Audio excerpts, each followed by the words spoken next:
ইরানের গুরুত্বপূর্ণ সামরিক স্থাপনা সহ রাজধানী তেহরানে প্রাণঘাতী হামলা করেছে ইসরায়েল।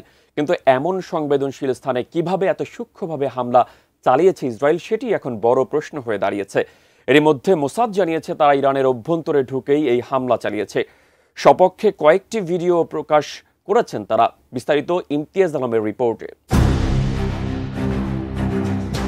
শুক্রবার ইরানের সামরিক ও পারমাণবিক স্থাপনা লক্ষ্য করে নতুন হামলা চালিয়েছে ইসরায়েল। ইরানের ইসলামী রেভলিউশনারি গার্ড কোর IRGCর সংশ্লিষ্ট বার্তা সংস্থা ফার্স নিউজ এজেন্সি একটি পারমাণবিক স্থাপনার কাছে বিস্ফোরণ হওয়ার কথা নিশ্চিত করেছে।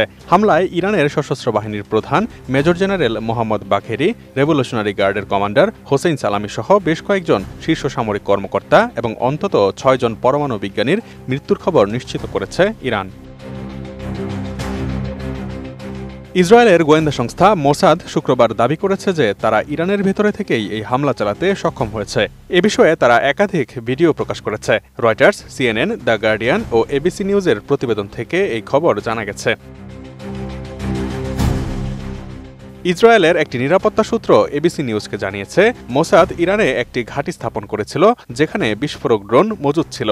এই ড্রোনগুলো বহু আগে থেকেই দেশে আনা হয়েছিল এবং হামলার জন্য সক্রিয় করা হয়। সূত্রের মতে বিস্ফোরক ড্রোনগুলো তেহরানের কাছে আসফাজাবাদ ঘাঁটির ভূমি থেকে ভূমিতে উৎক্ষেপণযোগ্য ক্ষেপণাস্ত্র লঞ্চারে হামলা চালায়, যা ইসরায়েলের জন্য হুমকি ছিল।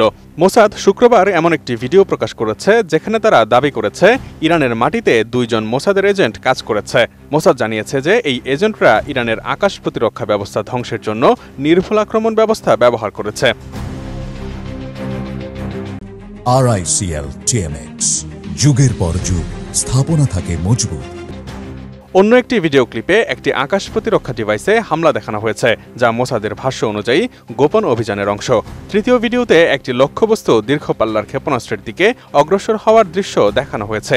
এই ভিডিওগুলো রয়টার্সের মাধ্যমে প্রকাশিত হয়, যারা জানিয়েছে যে তারা ভিডিওগুলোর তারিখ বা অবস্থান সম্পর্কে নিশ্চিত হতে পারেনি।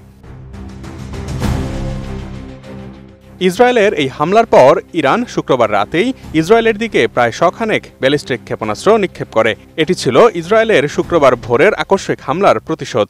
ইসরায়েলকে লক্ষ্য করে 2 দফায় প্রায় 100 ক্ষেপণাস্ত্র হামলা করেছে ইরান। ইসরায়েলের সশস্ত্র বাহিনীর মুখপাত্র আভিচাই আদ্রাই এই তথ্য নিশ্চিত করেছেন। ইরানের এই হামলায় 3 জন সহ প্রায় 70 জন ইসরায়েলি আহত হয়েছেন। পাশাপাশি ইরানের রাষ্ট্রায়ত্ত মিডিয়া দাবি করেছে যে ইরান ইসরায়েলের অন্তত 2টি যুদ্ধবিমান ভূপাতিত করেছে। তবে এই দাবির সত্যতা যাচাই করা সম্ভব হয়নি। জাতিসংঘ মহাসচিব অ্যান্তোনিও গুতেরেস এখনই এই উত্তেজনা প্রশমনের জন্য ইরান ও ইসরায়েলের প্রতি আহ্বান জানিয়েছেন। Imtiaz Alam, desk report, ATN news.